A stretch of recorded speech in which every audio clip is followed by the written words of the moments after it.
सबसे पहले विवेक जी जरा बताइए ना, एक समय वो था जब कल्याण बनर्जी मिमिक्री कर रहे थे जगदीप धनखड़ की, राहुल गांधी वीडियो बना रहे थे, सारे सांसद हंस रहे थे और ये तक कह दिया कि ये व्यक्ति निष्पक्ष नहीं है।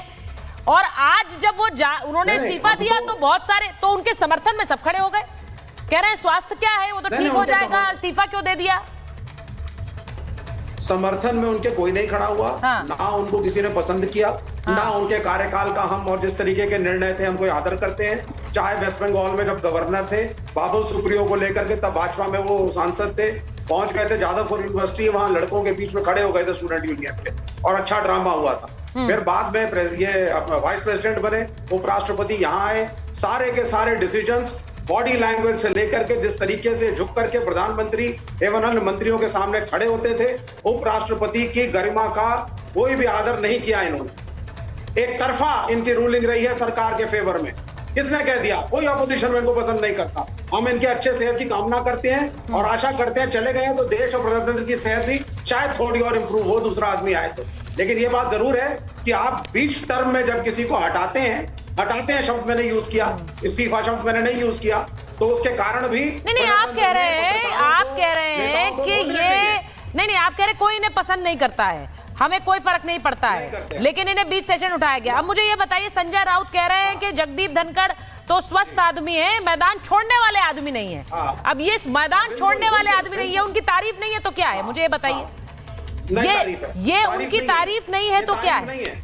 आसानी से इस्तीफा वो नहीं दे सकते हैं, वो ये भी कह रहे हैं। अब ये मुझे बताइए, उदित राज जैसे नेता कह रहे हैं कि हार थोड़े ही मानने वाले नेता हैं जगदीप धनखड़, ये तो तारीफ होती है सर। अगर मैं कहूं आप हार मानने वाले नहीं है तो मैं तो तारीफ कर रही हूं आपकी। ये तारीफ नहीं है, ये कटाक्ष है कि वो व्यक्ति सत्ता से, अपनी पोस्ट से, अपनी पोजीशन से इतना ज्यादा अटैच थे, जिसके लिए सारे प्रजातांत्रिक मूल्यों को ताक पे रखा उन्होंने। और पहली बार उनके खिलाफ जिस तरीके के नो कॉन्फिडेंस मोशन वगैरह ऑपोजिशन ने पास किए, जिस तरह की मिमिक्री हुई, जिस तरह के मजाक सोशल मीडिया पे बने, ये भारत के इतिहास में पहली बार हुआ कि झुक करके आप प्रणाम कर रहे हैं प्रधानमंत्री को। You are the vice president of India.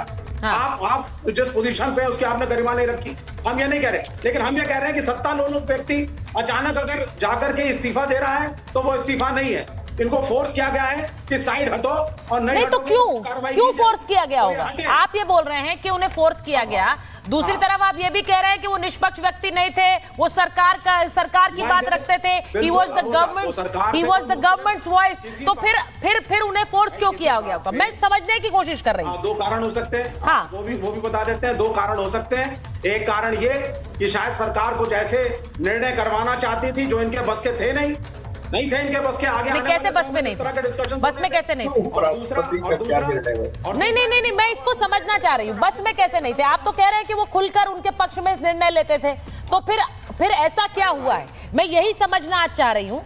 इसी को समझने के लिए विवेक जी वापस आ रही हूँ आपके, बहुत जल्दी से वापस आ रही हूँ। एक बार जरा अजय जी के पास और प्रेम जी के पास जा रही हूँ। अब जरा मुझे बताइए अजय जी और प्रेम जी, क्योंकि यहाँ पर प्रेम जी आपको क्या लग रहा है, क्यों हटाया गया जगदीप धनखड़ को? क्योंकि देखिए जिस तरह के बयान हैं, जयराम रमेश कह रहे हैं इस्तीफे का मान रखना चाहिए, इस्तीफा जितना हैरान करने वाला है इसके पीछे कुछ और गहरे कारण है।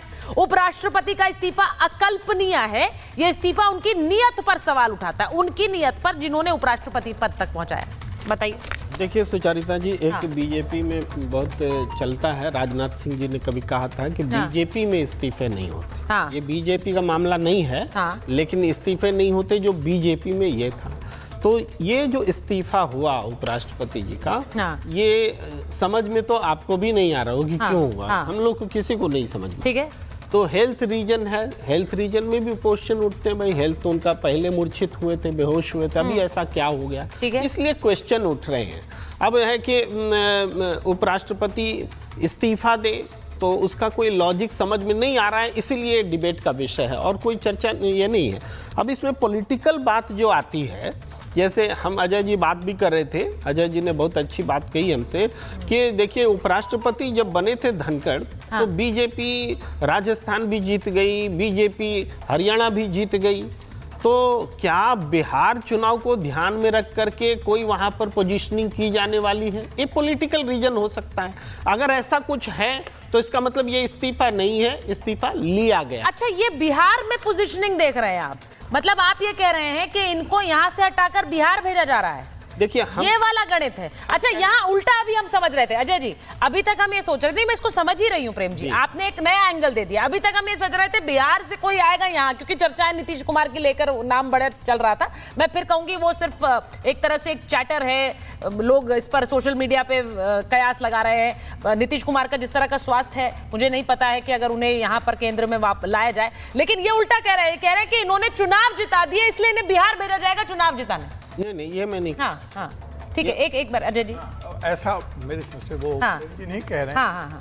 प्रेम जी वही कह रहे हैं जो आप कह रही हैं। अगर प्रेम जी मैं ठीक बोल रहा हूँ तो वही है कि इनको शायद हटा के बिहार से किसी व्यक्ति को यहाँ लाया जाए जो कि बिहार चुनाव में लाभकारी रिजल्ट दे सके। बट खैर ये मेरी थियरी नहीं है, ये प्रेम जी की है। मैं तो सिर्फ एक्सप्लेन कर दिया जो वो कहना चाह रहे हैं।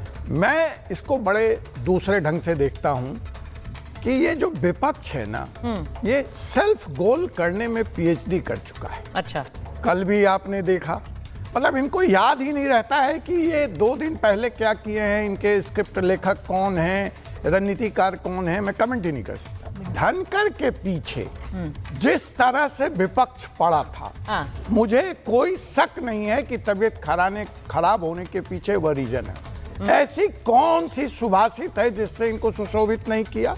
उन्होंने आज तक उनके ऊपर एक आपराधिक मुकदमा, एक संसदीय प्रणाली के विरोध में जाकर काम करने का कोई आरोप। पिछले दिनों जब उन्होंने जुडिशियल ओवररीच की बात कर दी तो वो जस्टिस भारत सरकार के चीफ जस्टिस गोगोई ने की थी, उनसे तो किसी ने रिजिग्नेशन नहीं मांगा। लेकिन इन्होंने कहा कि जुडिशियरी ओवररीच कर रही है, पार्लियामेंट सुप्रीम है। जिस लोकतंत्र की दुहाई विपक्ष मरते जीते रात दिन देता है, उस लोकतंत्र के सुप्रीमेसी की बात की तो मिमिक्री होने लगी। किसान के बेटे हैं इसलिए, पिछड़े समुदाय से आते हैं इसलिए, या राष्ट्रभक्त हैं इसलिए, या एक वकील हैं इसलिए उन पर विपक्ष ने हमला किया। जिस दिन से वो आए कभी सम्मान नहीं किया उनके कार्यों का, उनकी कुर्सी का, और आज उनकी दुहाई में ये दोहे पड़ रहे हैं। ये दोहरा चरित्र है विपक्ष का, जो यह देश हर दिन देखता है, हर विषय पे पूछता है। और मुझे बहुत दुख है कि इस देश में अगर विपक्ष का यह दिवालियापन है तो हमारे इस लोकतंत्र की रक्षा कैसे होगी? मैं आपसे ये पूछ रही हूं, जो बयान आपने कहे मैं जरा उन्हें पढ़ा भी देती हूं एक बार, क्योंकि जिस तरह के बयान अब विपक्ष के आ रहे हैं उन्हें सुनकर आप हैरान रहेंगे। इसके बाद मैं समीर जी के पास भी जाऊं और वरुण जी के पास भी जाऊं।